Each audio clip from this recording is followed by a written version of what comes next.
नमस्कार दोस्तों, आप सभी का हार्दिक स्वागत है हमारे YouTube चैनल भरत धामी में। आज हम एक नया पार्ट लेकर आए हैं जिसका नाम है पहलवान की ढोलक, जिसे लिखा फणेश्वर नाथ रेणु जी ने। फणेश्वर नाथ रेणु जी को आंचलिक उपन्यासकार भी कहा जाता है, क्योंकि जो इनके अधिकतर उपन्यास है वह अंचलों यानी कि ग्रामीण परिवेशों पर भी ज़्यादा आधारित है। ठीक, जो आज का यह पार्ट है यह पहलवान की ढोलक, इसमें भी एक इसी तरह का अंचल ग्रामीण परिवेश दिखा रखा है। और इसमें एक चीज़ और दिखा रखी है कि जब कभी कोई सत्ता बदलती है तो उससे लोगों के जीवन में क्या परिवर्तन आता है, क्या प्रभाव पड़ता है, वह दिखा रखा है। जो लुट्ठन पहलवान है वह जब मात्र 9 वर्ष का था तो उसके माता पिता की मृत्यु हो जाती है। बचपन में ही उसका विवाह कर दिया जाता है, तो जो उसकी सांस होती है उसकी सांस से उसका भरण पोषण करती है। धीरे धीरे समय बीतता जाता है, लुट्ठन पहलवान अनेक प्रकार की समस्याओं का सामना करता है और वह एक दिन जब युवा हो जाता है तो उसे कुश्ती करने का बहुत ज़्यादा शौक होता है, उसे एक्सरसाइज करने का बहुत ज़्यादा शौक होता है। वह नित्य व्यायाम करता है, एक्सरसाइज करता है, अपनी फिटनेस बनाए रखता है। एक बार जो वहीं गांव में मेला लगा होता है तो वहाँ के जो राजा थे श्यामानंद, वह एक प्रतियोगिता आयोजित करते हैं कि कुश्ती की, ठीक है, कुश्ती की एक प्रतियोगिता आयोजित करते हैं जिसमें बहुत दूर दूर के जो पहलवान होते हैं वहाँ आए होते हैं। सभी जगह के पहलवान आए होते हैं। जो लुट्ठन पहलवान होता है वहाँ देखने गया होता है। पंजाब से एक चांद सिंह नाम का पहलवान आया होता है जो कि अपनी उम्र के सारे पहलवानों को क्या कर देता है, हरा देता है। तब उसका नाम जो शेर का बच्चा पड़ा होता है उसे एक उपाधि दी गई होती है। तब जब लुट्ठन पहलवान ये सब देखता है तो लुट्ठन पहलवान चांद सिंह को चैलेंज देता है कि तुम मेरे साथ लड़ो। ठीक, तब वहाँ पर जो जितने भी लोग थे वह सब लुट्ठन को पागल समझते। क्यों? क्योंकि जो चांद सिंह था उसने बहुत बड़े बड़े पहलवानों को क्या होता है, ढेर किया होता है, हराया होता है। तब वहाँ पर के लोग समझते ये कैसा इंसान है, कैसी बातें कर रहा है।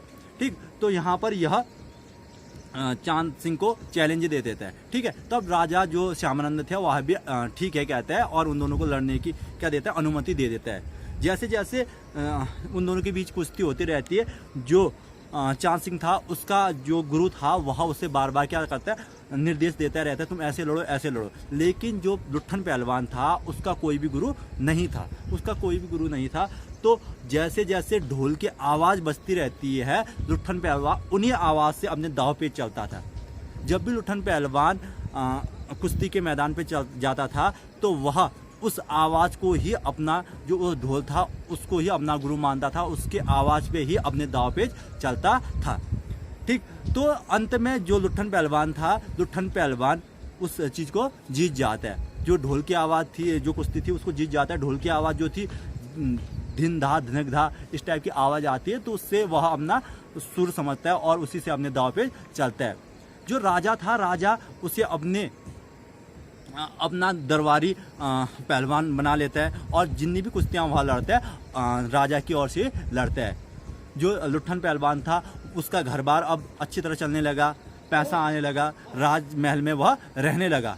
ठीक है, तो उसके बाद वह फिर जो था लुट्ठन पहलवान का अच्छी तरह जीवन व्यतीत होने लगा। उसके 2 पुत्र थे। समय बीतता रहा, लुट्ठन पहलवान की सांस और पत्नी की क्या हो जाती है, मृत्यु हो जाती है। ऐसे ऐसे समय बीतता जाता है। लुट्ठन पहलवान पहलवानी करते रहता है और जीतते रहता है। ठीक, उसका नाम दूर दूर तक फैल जाता है।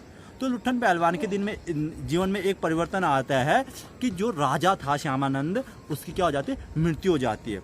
उसका बेटा जो श्यामानंद का बेटा था वह राजगद्दी संभालता है। तो उस राजकुमार को घुड़सवारी का ज़्यादा शौक था। वह घुड़सवारी ज़्यादा करवाने लगा, इस तरह की प्रतियोगिताएं कराने लगा और जो कुश्ती था उसको क्या कर दिया, उसने बंद करवा दिया। कुश्ती बंद करवा दिया तो लुट्ठन पहलवान और उसके बेटों को वहाँ से राजमहल से क्या कर दिया, निकाल दिया। अब लुट्ठन पहलवान और उसके बेटे गांव में जाकर रहने लगे। गांव में वह लोग जो मेहनत मजदूरी करके अपना भरण पोषण करते थे। जो लुट्ठन पहलवान था गांव के लोगों को क्या सिखाता, कुश्ती सिखाता था। गांव के लोगों को कुश्ती सिखाता था, वहाँ के बच्चों को कुश्ती सिखाता था। तो ऐसे उसकी दिनचर्या चलने लगी। गांव में एक बार अचानक हैजा और मलेरिया आदि बीमारियां वहाँ फैल गई, जिस कारण कि बहुत सारे लोग मरने लगे। रात का जो जाड़े की रातें थी उस टाइम पे वहाँ गाँव में एक आवाज़ भी नहीं आती थी। लोग बहुत ज़्यादा डरे हुए होते थे।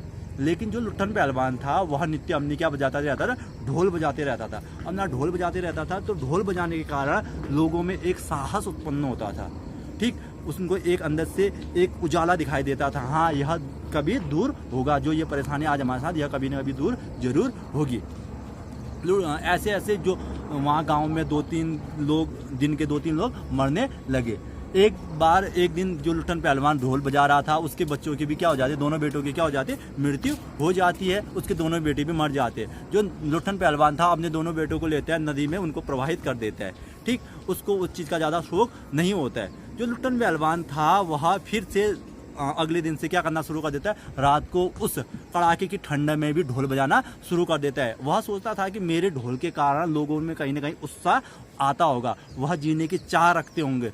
फिर एक दिन लुट्ठन पहलवान की जो ढोल की आवाज़ थी वह किसी इंसान को सुनाई नहीं देती, क्योंकि जो लुट्ठन पहलवान था उसकी क्या हो चुकी होती है, मृत्यु हो चुकी होती है। जो उसके शिष्य थे, उनके शिष्यों ने उनको देखा होता है और उनके शिष्यों से उस लुट्ठन पहलवान ने कहा होता है कि मुझे कभी भी अपनी, जब भी मैं मरूं, मुझे मेरी चिता पर हमेशा पेट के बल लेटाना। ठीक है, जब मैं मरूं तो पेट के बल लेटाना। क्यों कहा था उसने ऐसा, क्योंकि वह एक पहलवान था, उसने अपनी लाइफ में, अपनी ज़िंदगी में कभी भी हार नहीं मानी थी और वह कभी कुश्ती में हारा नहीं था। वह कहता था कि जब भी मैं मरूं तो मुझे मेरे पेट के बल लेटाना है, मुझे मेरे पेट के बल में लेटाना। क्योंकि जब कुश्ती में ये होता है ना, पीठ के बल अगर हम लेट जाते तो हम उठ नहीं पाते, तो हम हार जाते, दाव हार जाते। तो वो कहता कि मैं अपनी ज़िंदगी में कभी नहीं हारा, तो मुझे अपनी पेट के बल लेटाना। यही था आज का हमारा पाठ, लुट्ठन पहलवान यानी कि पहलवान की ढोलक।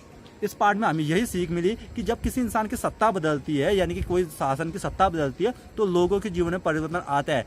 हमारे समाज में देखिए, अगर जब भाजपा आती है या कांग्रेस आती है तो परिवर्तन होता ही होता है। बहुत सारे लोगों की जिंदगी बदलती रहती है। यहाँ पर भी लुट्ठन पहलवान की जिंदगी बदली। जब श्यामानंद था राजा तो वह बहुत अच्छी तरह जीता था। जैसे ही उसका बेटा राजा बना तो उसके बेटे ने उसको क्या कर दिया, घर से निकाल दिया, जो राजमहल था वहां से निकाल दिया। उसके जीवन में परिवर्तन आया। धन्यवाद।